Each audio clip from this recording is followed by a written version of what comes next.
আগে ভেবেছিলাম যে মনে হয় খুব তিতো হবে বা অন্য কিছু।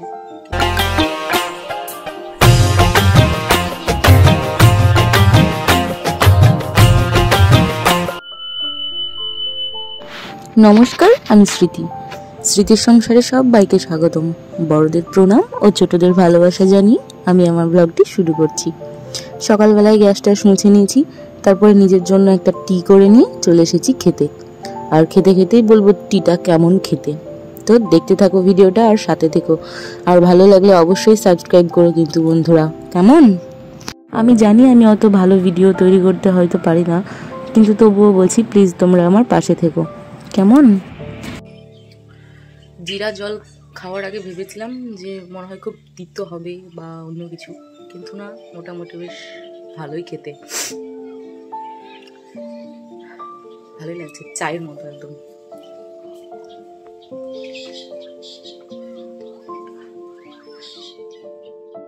যদিও বা রাত্রেবেলায় ঘুম হয়নি, তবুও সকালবেলায় এরকম ঠান্ডা পরিবেশ দেখে এমনি চোখ লেগে আসছিল। আর সত্যি সত্যি আমি চা খেয়ে এক পারণ ঘুমিয়েও নিয়েছি। খুব ঠান্ডা পরিবেশ ছিল আজকে। তো ভেবেছিলাম সারাদিন হয়তো এইভাবেই যাবে, কিন্তু না, 9টা 9:30টার পরে দিব্যি বাবা জীবন উঠে পড়েছিল মধ্য আকাশে। তো 9টার রোদ একদম দেখে মনে হবে 12টার রৌদ্র। তো এদিকে আমি ধরো উঠে উঠে চাটা খেয়ে এই যে লেগে পড়েছি কাজে। তো জামা কাপড় সব ধরো ভিজিয়ে দিলাম, আজকে আগেই ভিজিয়ে দিয়েছি, কেননা ওর বাবা আসবে তো তাড়াতাড়ি আছে, সেজন্য ভিজিয়ে টিজিয়ে দিলাম। আর কালকে একটু বেড়াতে গিয়েছিলাম, তো ধরো কাপড় চোপড় একটু নোংরা হয়েইছে, তো সেই জন্য ধরো আগেই ভিজিয়ে দিলাম যেগুলো একটু ভিজুক। আর এইদিকে আমি রান্নাও বসিয়ে দিয়েছিলাম, ভাত হয়ে এসেছিল প্রায়। তো ধরো তখন আমার মনে পড়েছে যে এই যা আমার ভিডিও শ্যুট করা হয়নি, তো তাড়াতাড়ি করে ক্যামেরা স্ট্যান্ড নিয়ে চলে এসেছি ভিডিও শ্যুট করতে। করলাও অলরেডি ভাজা হয়ে এসেছে। আর কাল যেখানে বেড়াতে গিয়েছিলাম ওখানে দিয়েছিল কাঁঠাল, তো সেই কাঁঠালের ঝালও করব। তো ভাবলাম ওর বাবা আসতে যখন দেরি আছে তখন আমি একটু ঘরটা গুছিয়েই নিই, নাহলে এই মানে বেটা ছেলে মানুষ ঘরে থাকলে না, আর তখন আর কাজ করতে ইচ্ছে করে না তেমনটা না, কিন্তু এই বসবে, এই করবে, খবর শুনবে, টিভি দেখবে, তখন কি আর ভালো লাগে বলো? ঘরের খুঁটিনাটি কাজ মেয়েরা একা করতেই বেশি ভালোবাসে। যেমন আমি, জানি না অন্যরা কেমন করে, কিন্তু আমার যেন ঘরে কেউ থাকবে না, ঘরটাকে একদম পরিপাটি করে গুছিয়ে রেখে তারপরে সে যে মন সে আসুক, যা করুক। আমার তো আবার সব থেকে বেশি মানে রাগ ধরে কখন জানো তো? এই ঘরদোর গোছাবো, তো গোছানোর পরে এই যে বিছানা আছে, বিছানায় বসে ধরো যখন নামবে তখন ধরো মানে কি বলবো, নামার সাথে সাথেই এই বেডের কভারগুলো উঠে চলে আসে। তো আমি এত বলি যে একটু সাবধানে নামো, কিসের কি, আর বুঝতেই পারছো বাড়িতে একটা ছোট বাচ্চাও আছে, সে তো আর শুনবে না। ওই জন্য ধরো এবড়ো থেবড়ো করে গুছাই, তবুও নিজের মনের মতো তো আর করতে পারি না। ছেলে যতদিন বড় না হবে ততদিন এইভাবেই চলবে। তো তাও আমার নিজের ঘরটাকে একটু ঠিকঠাক করে রাখি, মানে কি বলো তো, ভালো লাগে না অপরিষ্কার জায়গায় থাকতে, তাও ধরো চেষ্টা করি। তো প্রত্যেক দিনের মতো আমি আমার প্রিয় জিনিসগুলো চুক করে মুছিয়ে নেব, তারপরে ঘরদোর ঝাঁট দিয়ে নেব। আর এদিকে দেখি যদি আমাদের মোড়ল চলেই আসে তো তখন যাব রান্না করতে। আর ওই দিকে দেখো আয়নাতে আমার পুচুটা বসে আছে, দেখতেই পাচ্ছ। তো গরম লাগছিল, তো ওই জন্য আমি ওর প্যান্ট জামা খুলে ধরো ভিজিয়ে দিয়েছি, যে এই গরমে আর জামা প্যান্ট পরে থাকতে হবে না, এত গরম লাগছিল। মেঘলা সকালেই করছিল, বেলা গড়ার সাথে সাথে আবার সেই যা কার তাই, তো সেই জন্য জামা প্যান্ট খুলে দিয়েছি। এই জন্য আবার কেউ কিছু মনে করো না, কেমন? ওকে কার্টুন চালিয়ে ধরো ওপরে বসতে দিয়েছি, কেননা আমাদের মা ছেলের দুজনেরই ডাস্ট অ্যালার্জি। আমি তো নাই হেঁচে মানে থামবো, নিজেকে একটু কন্ট্রোল করবো, ও তো পারবে না। তো ধুলোবালিতে খুবই অ্যালার্জি আমাদের, তো সেই জন্য ওকে কার্টুন চালিয়ে বসতে দিয়েছি, তুই বস, আমি এগুলো সেরে নিই। তো ও যতক্ষণ বসে থাকবে আর ওর বাবা যতক্ষণ না আসবে ততক্ষণই ও আমার কথা শুনবে, আর এইভাবে বসেই থাকবে। কিন্তু যেই ওর বাবা আসবে অমনি শুরু হয়ে যাবে নাচন কুদন, বক হা হা হি হি সব কিছু। তখন আর একটু আমার কথা শুনবে না, তা বলে না। তো ওর জন্যই ধরো তাড়াতাড়ি করে এইসব ঝাড়ামোচ করা।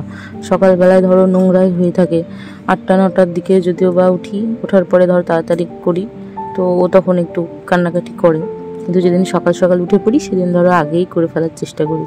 তো আজকে ওর সাথে সাথে যে সকালবেলায় উঠেছি, ওঠার পরে আবার ধরো একবার ঘুমিয়েছি, ওই জন্য আর ধরো আর তাড়াতাড়ি করে ওঠা হয়নি। সেজন্য ওকে ধরো বলেছি, নে তুই এখানে বসে থাক আর আমি কাজগুলো পটপট করে নিই। এখন কত ভালো হয়েছে, ছোট ছেলেকে কার্টুন দেখতে বসিয়ে দিয়ে আমি কাজকর্ম সারি। কিন্তু একটা সময় এমনও গিয়েছে যে আমার ছেলেকে মানে কি বলবো, কোলে নিয়েই সব কিছু করতে হয়েছে। তখন কিন্তু কেউ পাশে থাকেনি বা নেয়নি, কিন্তু যখন নীলের বাবা আসতো তখন সবাই মিলে কোলে নেওয়ার চেষ্টা করতো, আদর করতো। এটা দেখে খুব খারাপ লাগতো। তো তখন একটা জিনিসই বুঝেছি, যতক্ষণ বাবা থাকবে ততক্ষণ সবাই থাকবে, আর যখন বাবা থাকবে না তখন আর কাকা জ্যাঠা ঠামা কেউ পাশে থাকবে না। আমি ছোট থেকে একাই মানুষ হয়েছি।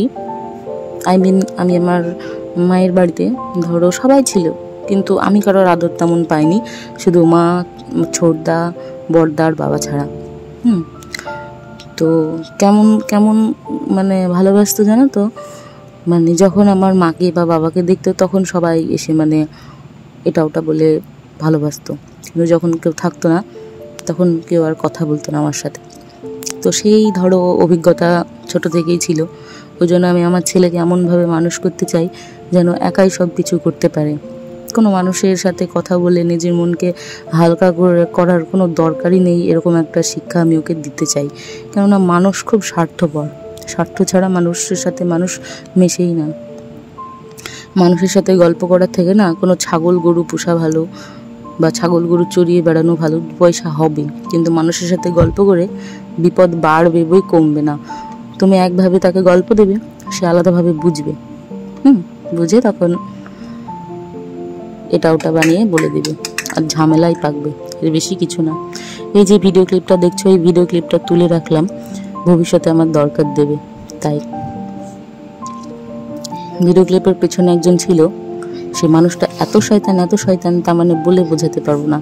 এই মানুষটার জন্য আমার জীবন একদম অত্যাচারে একদম কি বলবো, মাটিতে মিশেই যায় প্রায়, এত শয়তান। তবুও তাদের সাথে আমাকে থাকতে হয়, নিজের উপরেই ঘৃণা লাগে, মন বলে কবে মানে কি বলবো এটা ওটা খেয়ে দিয়ে মরেই যাই, তবুও নিজের রাগ কন্ট্রোল করে থাকি।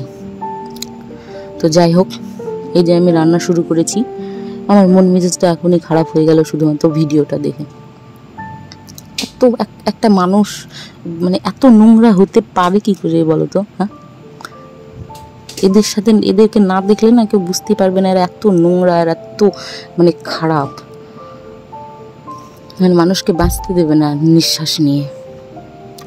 তোমাদের সাথে না সব কিছু শেয়ার করতে পারি না আমি, জানো তো, তবু আমি চেষ্টা করি সব কিছু শেয়ার করি একটাই কারণে, কেননা এই ভিডিওগুলো ভবিষ্যতে আমি আমার ছেলেকে দেখাবো, যদি বেঁচে থাকি তবে, আর যদি না বেঁচে থাকি তো আমার ছেলে নিশ্চয়ই দেখবে, আর তার পরিবার কেমন সেটা ঠিক নিশ্চয়ই সে জানতে পারবে, আর তাদের থেকে যেন দূরে থাকে, এই কারণে আমার এই ভিডিওগুলো বানানো। আমার কত ভিউজ হলো বা কত সাবস্ক্রাইবার হলো এ নিয়ে আমার মাথা ব্যথা নেই, আমার শুধু এইগুলো যেন আমি তুলে রাখতে পারি, আর এইগুলো যেন আমি আমার ছেলেকে দেখাতে পারি, আর তাদের থেকে যেন আমার ছেলেটা দূরে থাকে আর যেন ভালো থাকে। আমি যতটা কষ্ট উপভোগ করছি আমার ছেলেটা যেন অতটা না পায়। প্রত্যেক বাবা মাই চাই নিজের ছেলে মেয়েকে কষ্ট না দিতে, তেমনটা আমিও চাই। এইসব মানুষগুলো না মানে কি বলবো, নিজেদের জন্য এতটা ক্ষতিকারক তা মানে বলে বোঝানো যাবে না। তো এইদিকে ধরো আমি মশলা টশলা বেটে নিলাম মাছের জন্য। তো মাছ রান্না করার হয়নি, ওই যে কলতলায় ধরো যাবো কাচাকুচু করতে, তো তখন ধরো ঘাড়ের উপরে উঠে চলে আসবে হাগু করতে, হিসু করতে, হাত পা ধুতে। তো সেই জন্য আমি ওর বাবাকে বললাম যে তুমি রান্নাটা করে রাখো, আর আমি গেলাম কাচাকুচু করতে। কাচাকুচু সেরে এই যে রান্না বান্না ধরো কম বেশি হয়েই ছিল, তো বেশি কিছু আর করিনি, যা করেছি তোমাদেরকে তো দেখালামই। তো খাওয়া দাওয়া সেরে একটু ঘুমিয়েছিলাম, তো ঘুমানোর পর উঠে এই যে কাপড় চোপড় তুলতে চলে এসেছি। তো তুলে নিয়ে যাব, তারপর ধরো একটু স্ন্যাক্স খাবো, খেয়ে দিয়ে ব্যাস সন্ধ্যাবেলায় আবার সেই আগেকার মতো ছেলেকে একটু পড়াতে বসাবো। এদিকে বিকেলবেলায় ধরো এদিকে মেঘলাই করছিল, তো ঠান্ডা আবহাওয়া ছিল, বেশ ভালোই লাগছিল। তো ওই জন্য আমি আর আমার ছেলে উঠে পড়েছিলাম ছাদে। আর ছাদে উঠেই ধরো জল দিই আমরা গাছে। তো আমার থেকে বেশি আমার ছেলেই দেয় জল।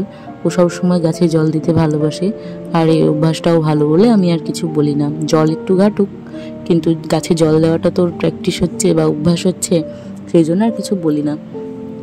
আর এদিকে খুবই হাওয়াও উঠেছিল, ধুলো ঝড়ও হচ্ছিল। তো তার মধ্যেই ধরো বসেছিলাম, সময় কাটাচ্ছিলাম আর কি। তো চলো বন্ধুরা, আজকে ভিডিওটা আমার এই পর্যন্তই। ভালো লাগলে পাশে থেকো, না ভালো লাগলেও পাশে থেকো, তোমাদের সাপোর্ট অনেক দরকার। তো চলো বন্ধুরা, টাটা বাই বাই, ভালো থেকো, সুস্থ থেকো।